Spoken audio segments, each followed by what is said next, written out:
오늘 하나님께서 우리에게 주시는 말씀은 열왕기 하 9장 1절에서부터 13절까지의 말씀입니다. 열왕기 하 9장 1절에서부터 13절까지의 말씀을 저와 여러분이 한 절씩 교독하시고 마지막 13절을 함께 읽겠습니다. 선지자 엘리사가 선지자의 제자 중 하나를 불러 이르되 너는 허리를 동이고 이 기름병을 손에 가지고 길르앗 라모스로 가라. 거기에 이르거든 님시의 손자 여호사밧의 아들 예후를 찾아 들어가서 그의 형제 중에서 일어나게 하고 그를 데리고 골방으로 들어가 기름병을 가지고 그의 머리에 부으며 이르기를 여호와의 말씀이 내가 내게 기름을 부어 이스라엘 왕으로 삼노라 하셨느니라 하고 곧 문을 열고 도망하되 지체하지 말지니라 하니 그 청년 곧 선지자의 청년이 길르앗 라모스로 가니라. 그가 이르러 보니 군대 장관들이 앉아 있는지라. 소년이 이르되 장관이여 내가 당신에게 할 말이 있나이다. 예후가 이르되 우리 모든 사람 중 누구에게 하려느냐 하니 이르되 장관이여 당신에게이니이다 하는지라. 예후가 일어나 집으로 들어가니 청년이 그의 머리에 기름을 부어 그에게 이르되 이스라엘 하나님 여호와의 말씀이 내가 내게 기름을 부어 여호와의 백성 곧 이스라엘의 왕으로 삼느니 너는 내 주 아합의 집을 치라. 내가 나의 종 곧 선지자들의 피와 여호와의 종들의 피를 이세벨에게 갚아 주리라. 아합의 온 집이 멸망하리니 이스라엘 중에 매인자나 노인자나 아합에게 속한 모든 남자는 내가 다 멸절하되 아합의 집을 느밧의 아들 여로보암의 집과 같게 하며 또 아히야의 아들 바하사의 집과 같게 할지라. 이스라엘 지방에서 개들이 이세벨을 먹으리니 그를 장사할 사람이 없으리라 하셨느니라 하고 곧 문을 열고 도망하니라. 예후가 나와서 그의 주인의 신복들에게 이르니 한 사람이 그에게 묻되 평안하냐? 그 미친 자가 무슨 까닭으로 그에게 왔더냐 대답하되 그들이 그 사람과 그가 말한 것을 알리라 하더라. 무리가 이르되 당치 아니한 말이라. 청하건대 그대는 우리에게 이르라 하니 대답하되 그가 이리이리 내게 말하여 이르기를 여호와의 말씀이 내가 내게 기름을 부어 이스라엘 왕으로 삼는다 하셨다 하더라 하는지라. 무리가 각각 자기의 옷을 급히 가져다가 섬돌 위 곧 예후의 밑에 깔고 나팔을 불며 이르되 예후는 왕이라 하니라. 아멘. 열왕기상에서부터 이어진 기나긴 오므리 왕가의 죄악이 이제 끝을 향해 달려가고 있습니다. 초대 왕인 오므리 왕은 쿠데타를 일으켜서 자신의 왕가를 세웠고 특히 사마리아 성을 북이스라엘 왕국의 수도성으로 삼으며 어느 정도 나라의 안정기를 가지고 온 공적이 있습니다. 그 다음 왕위를 이은 아합은 업적으로만 보았을 때는 그다지 나쁘지 않습니다. 시돈 왕의 딸 이세벨과 결혼함으로 이 나라의 정치적인 안정을 도모하였고 실제로 북이스라엘을 가장 긴 시간인 22년 동안 왕위에 앉아서 이스라엘의 10지파를 다스렸습니다. 그 22년이란 긴 시간 동안 커다란 군세를 가지고 주변국을 통합했던 아람 왕 벤하닷도 여러 번 물리쳤고 국가의 위기도 여러 번을 넘겼습니다. 심지어는 원래 국력이 훨씬 더 강력했던 유다 왕가에 자신의 딸을 여왕으로 세우는 등 생각하지도 못했던 여러 가지 업적이 있었습니다. 하지만 영적으로 볼 때는 이렇게 악한 왕이 다시 없을 정도로 그는 정말 악한 일들을 많이 일삼았습니다. 온 나라를 우상으로 가득히 채우고 하나님의 백성들이 그 우상 앞에 절하게 만들었습니다. 그들 중 많은 사람들은 우상의 제사장들이 되도록 만들었으며 반대로 여호와 하나님을 섬기는 제사장들을 열심히 찾아 박해하고 죽였습니다. 그가 어떤 정치적인 외교적인 업적을 이루었어도 성경은 그와 같은 왕이 없었다고, 그렇게 악한 왕은 없었다고 평가했으며 아마 이런 평가는 영원한 하나님 나라에서 영생을 누리는 모든 사람들에게 그렇게 기억이 될 것입니다. 그리고 그의 오랜 통치는 칠흑 같은 암흑기를 이루며 끝이 났습니다. 하지만 그 왕이 죽었다고 해서 영향력이 다 사라진 것이 아니었습니다. 오므리 왕가는 아직 여전히 건재했고, 심지어 이세벨 왕비는 아직도 살아서 이스라엘 유다의 백성 모두를 우상의 발 앞에 무릎을 꿇게 만드는 이 어둠의 굴레가 끝나지 않았습니다. 아직은 끝날 기미가 보이지 않았다고 하는 것이 옳을 것입니다. 하지만 이 모든 일의 과정 가운데 하나님이 계시지 않았던 것이 아닙니다. 혹시 열왕기상에서 엘리야가 깊은 좌절과 번아웃을 경험할 때 하나님의 음성을 들었던 장면을 기억하실 것입니다. 그때만 해도 정말 오랜 시간 동안 여호와의 선지자들과 신실한 사람들을 이런 영적인 암흑기로 고통받게 했던 때였는데, 하나님께서는 사랑하시는 종 엘리야에게 분명한 계획을 설명해 주신 적이 있습니다. 열왕기상 19장에 이런 예언을 해주셨습니다. 여호와께서 그에게 이르시되 너는 내 길을 돌이켜 광야를 통하여 다메섹에 가서 이르거든 하사엘에게 기름을 부어 아람의 왕이 되게 하고, 또 너는 님시의 아들 예후에게 기름을 부어 이스라엘의 왕이 되게 하고, 또 아벨 무홀라 사밧의 아들에게 엘리사에게 기름을 부어 너를 대신하여 선지자가 되게 하라. 하사엘의 칼을 피하는 자를 예후가 죽일 것이요 예후의 칼을 피하는 자를 엘리사가 죽이리라. 이런 말씀을 하신 적이 있습니다. 아마 엘리야는 이런 말씀을 들었을 때 금세 이런 일이 진행될 것이라고 여겼는지 모르겠습니다. 실제로 이 중 엘리사는 곧바로 엘리야를 따라 선지자 수업을 받기 시작했습니다. 그러니 이제 곧 다음으로 하사엘과 예후가 세움을 받고 이 오므리 왕가의 죄를 전부 없애는데 새로운 그 작전이 시작될 것이라고 생각했는지도 모르겠습니다. 하지만 이 예언 또한 많은 시간이 흘러 이제서야 예후가 기름 부음을 받고 마지막 퍼즐 조각이 맞추어졌습니다. 하나님의 심판이 오므리 왕가에 시작될 시간이, 그 모든 준비가 갖추어진 것입니다. 오늘 말씀에서부터 이어지는 오므리 왕가의 몰락을 보며 우리는 하나님의 약속이 얼마나 정확하게 이루어지는지를 볼 수 있습니다. 하나님의 뜻이 무엇인지 알려면 오랜 시간 인내해야 하고, 또 그 말씀이 이루어지는 것을 기다리는 것은 더 오랜 시간 기다려야 할지도 모르지만, 결국 한번 말씀하신 하나님의 언약은 반드시 이루어진다는 사실을 우리에게 다시 한번 증거로 보여지는 말씀이 오늘 말씀이 하는 역할입니다. 마치 누군가가 엘리야의 예언을 보고 이것은 다 자작극이라거나 잘 짜여진 예견이라고 할 수 없도록, 도저히 이런 일이 일어날 기미가 보이지도 않는 먼 과거에 하나님은 이미 이런 일이 일어날 것이라고 그 뜻을 밝히셨습니다. 그리고 그 말씀은 그대로 이루어졌습니다. 오늘 이 말씀뿐만이 아니라 성경에서 이루어진 일들은 거의 대부분이 그렇습니다. 예를 들어 아브라함과 이삭과 야곱에게 하셨던 그 약속의 땅에 대한 언약은 400년이 훌쩍 지나서야 이루어졌고, 이스라엘을 괴롭히던 이방민족에 대한 심판은 거의 몇십 년을 기본으로 기다려야지 이루어집니다. 선지서로 넘어오면 각 민족들의 심판과 하나님 나라의 도래는 수세기에 걸쳐서 천천히 이루어지는 역사 속에서 나타납니다. 그렇게 거의 확정적으로 하나님께 이런 예언을 받은 사람들은 그 대에서 그 일이 이루어지는 것을 거의 보지 못하고 죽음을 맞이하는 경우가 많습니다. 하나님의 일이 이루어지는 것을 보기에는 우리 인생은 너무 짧고, 하나님의 인내는 사람이 내다볼 수 없는 아주 거대한 흐름이라 우리가 이런 뜻을 바로 이루어달라고 조바심을 내어보아야 간혹은 어쩔 수 없는 불가항력적인 법칙으로 보입니다. 하지만 오늘 말씀과도 같은 때는 반드시 등장을 합니다. 엘리사도 선지자이기 때문에 그 한참을 지난 그 사역 동안에 무엇을 하고 있었는지 모르겠지만 이제서야 드디어 사원 한 명을 불러서 예후가 기름 부음을 받도록 보냅니다. 아마도 그도 하나님의 선지자이니 어떤 분명한 사인이 있었겠죠.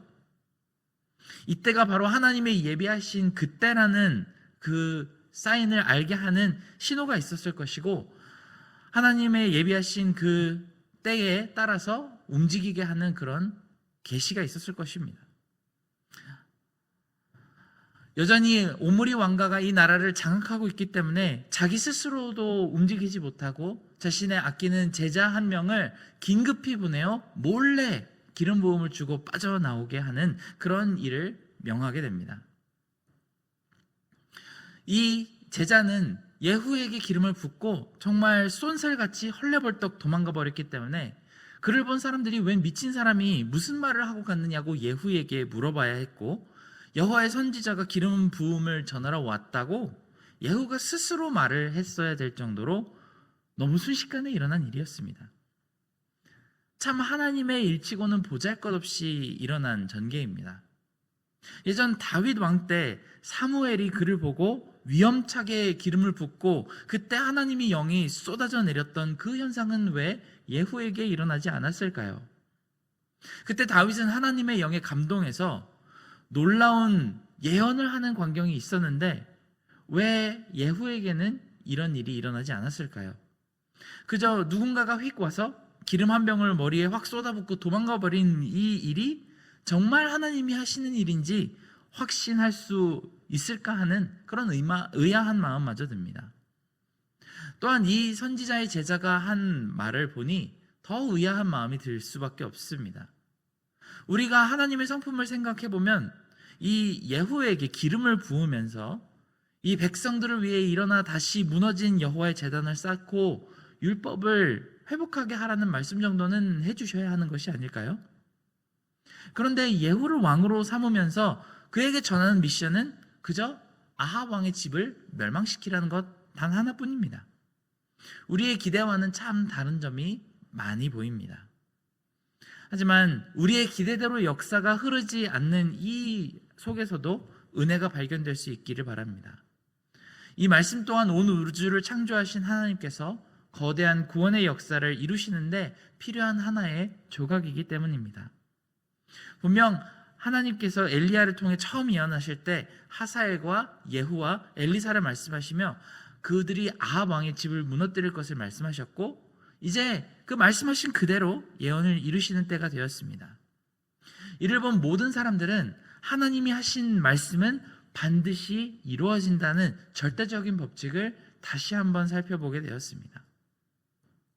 이런 사건들이 한두 번이 아니고 수백 번, 수십 번을 거듭해서 경험하게 하시니 이것을 기록하게 하고 또 대대손손 그것을 바라보는 모든 사람들은 결국 하나님이 말씀하신 것은 하나님의 때에 반드시 이루어진다는 것을 믿고 바라보게 하십니다. 그래서 오늘 본문의 일도 어김없이 반복적인 하나의 법칙을 우리에게 깨우쳐 주시는 일이 되었습니다. 우리가 동전을 위로 1000번을 튕겨도 10,000번을 튕겨도 반드시 다시 아래로 떨어진다는 사실을 잘 알고 있습니다. 경험을 통해서 그것을 알게 되었죠. 다시 한번 이 동전을 우리가 튕겼을 때 이 동전이 어디로 가게 될지는 우리는 너무나도 잘 알고 있습니다. 바닥으로 다시 떨어지겠죠. 그것이 우리가 잘 알고 있는 법칙이기 때문에 그렇습니다. 인류의 수만 번 역사 동안에 어떤 한 여름이 아주 무더워도 조금만 지나면 어느새 가을이 오고 또 날씨가 쌀쌀해진다는 것을 경험했던 것처럼 이 모든 사실들은 우리는 법칙으로서 기억을 합니다. 이와 같이 하나님이 하신 말씀은 항상 지켜진다는 것을 의심하지 못할 또 다른 하나의 법칙으로 만드는 장치가 바로 오늘 말씀 안에 들어 있습니다. 그래서 구원의 언약 또한 반드시 이루어질 것을, 여호와의 날은 확실하게 우리에게 올 것을 의심하지 않고 기다리게 하는 증거가 오늘 말씀 속에 또한 들어 있습니다. 이사야 선지자는 이 모든 예언의 성취의 종합을 이렇게 표현합니다. 이사야서 40장 6절에서 11절까지의 말씀입니다. 말하는 자의 소리여 이르되 외치라. 대답하되 내가 무엇이라 외치리이까 하니 이르되 모든 육체는 풀이요 그의 모든 아름다움은 들의 꽃과 같으니 풀은 마르고 꽃이 시들면 여호와의 기운이 그 위에 불미라. 이 백성은 실로 풀이로다. 풀은 마르고 꽃은 시드나 우리 하나님의 말씀은 영원히 서리라 하라. 아름다운 소식을 시온에 전하는 자여, 너는 높은 산에 오르라. 아름다운 소식을 예루살렘에 전하는 자여, 너는 힘써 소리를 높이라. 두려워하지 말고 소리를 높여 유다의 성읍들에게 이르기를 너희의 하나님을 보라 하라. 보라, 즉 여호와께서 장차 강한 자로 임할 것이요 친히 그의 팔로 다스리실 것이라. 보라, 상급이 그에 있고 보응이 그의 앞에 있으며 그는 목자같이 양떼를 먹이시며 어린 양을 그 팔로 모아 품에 안으시며 젖먹이는 암컷들을 온순히 인도하시리로다. 이 말씀이 이야기한 것처럼 우리의 인생은 다 풀과 같고 꽃과 같아서 오늘 피었다 지는 것 같습니다. 엊그저께 주일날 청년부 부원들과 함께 예배를 마치고 함께 식사를 하다가 참 재밌게도 각자의 머리에 흰머리가 얼마나 많은지에 대해서 잠시 이야기를 한 적이 있습니다. 20, 30대 청년들이 자기가 흰머리가 많다고 하는 그 대화를 여러분이 직접 들으셨으면 어떤 마음이 드셨을지 궁금합니다. 하지만 얼마 지나지 않아 우리 교육부 어린아이들이 훌쩍 자라서 이런 이야기를 할 때가 오겠죠. 그렇게 순식간에 지나가는 우리 인생은 하나님이 보시기엔 분명 너무 빨리 피고 지는 풀과 같아서 그렇게 순식간에 져버리는 것 같이 느껴질 것이 분명합니다. 하지만 하나님의 말씀은 우리의 피고 짐과는 상관없이 반드시 이루어져서 이 말씀에서 이야기했던 것처럼 강한 자 예수 그리스도가 임하시며 친히 예수 그리스도의 팔로 우리를 다스리실 것이 분명합니다. 우리가 이렇게 신앙을 어렵사리 지킨 것에 대한 상급을 주시며 우리를 팔로 모아서 안으실 것을 약속하셨습니다. 그리고 우리는 그것이 반드시 이루어질 것이라고 확신할 수 있습니다. 아무리 보잘것없는 하나의 예언이라도 반드시 이루어짐을 볼 때에 우리는 가장 작은 것에서부터 가장 큰 것까지 모든 것이 하나님의 계획 안에 다 포함되어 있음을 믿고 따라갈 수 있습니다. 기나긴 인류의 역사 속에서 예후가 오므리 왕가를 무너뜨리고 그 집안의 모든 죄 지은 왕들을 학살한 일은 당시 사람들에게는 굉장한 헤드라인 뉴스거리일지 모르겠지만 불과 몇 년이 지나면 다 잊어버릴 것입니다. 우리도 우크라이나 전쟁이 처음 터졌을 때 굉장히 놀랬고 이스라엘 하마스 전쟁이 터졌을 때 세상에 어떻게 이런 일이 있을 수 있을까 놀랐지만 불과 몇 년이 지나지도 않았는데 그저 일상의 하나로 받아들일 수 있게 되었죠. 하지만 오므리 왕가의 이 일이 성경에 기록되어 우리에게 전달되고 보니 이 일 또한 풀은 마르고 꽃은 시드나 우리 하나님의 말씀은 영원히 서리라고 진리를 증거하는 아주 강력한 증거적 메시지가 됩니다. 우리 또한 하나님의 예언이 이루어지기를 기다리고 있습니다.